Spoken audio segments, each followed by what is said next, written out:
मुंबईतील लालबाग परळ भागात मोठ्या संख्येने सार्वजनिक गणेश मंडळातील गणपतींचे आगमन होतंय। मुंबईतील नागदेवचा महाराजा सार्वजनिक गणेशालय यंदा 50 वर्ष पूर्ण होत आहेत। सार्वजनिक गणपती मंडळातील कार्यकर्त्यांमध्ये लाडक्या गणरायाला वाजत गाजत नेत असताना एक वेगळाच उत्साह पाहायला मिळालाय।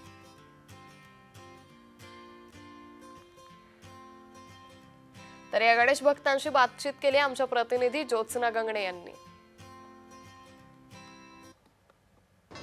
गणरायाची पंढरी म्हणून ओळख असलेल्या लालबाग परळ या एरियामध्ये सध्या आपण आलो आहोत आणि इथे मोठमोठ्या सार्वजनिक गणपती मंडळाचं जे आहे ते आपल्या गणरायाचं आगमनाचं स्वागताची जोरदार मिरवणूक जी आहे ती लालबाग परळ या ठिकाणी आपल्याला पाहायला मिळते। आपल्या सोबत जे आहे ते नागदेवीचा महाराजा हे गणेश मंडळ आहे आणि एकदम सुंदर अशी मूर्ती आपण बघतोय।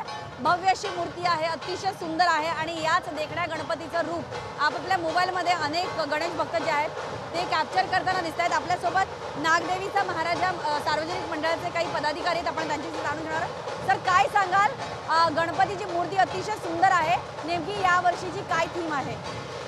आम्ही आता हे तुम्ही बघता, आम्ही हे 7 घोड्याचा सूर्यरथ बनवलेला आहे।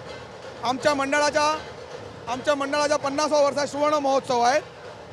आता ते आम्ही लय धामधूमाने आम्ही साजरा करत आहे उत्सव आम्ही, आणि आमचे सगळे मंडळाचे कार्यकर्ते आहे, सगळ्यामध्ये एक भाईबंदी आणि एकजुटता आहे। आणि सगळा मी मंडळाचा उपाध्यक्ष आहे, माझं नाव जयेश चव्हाण आहे।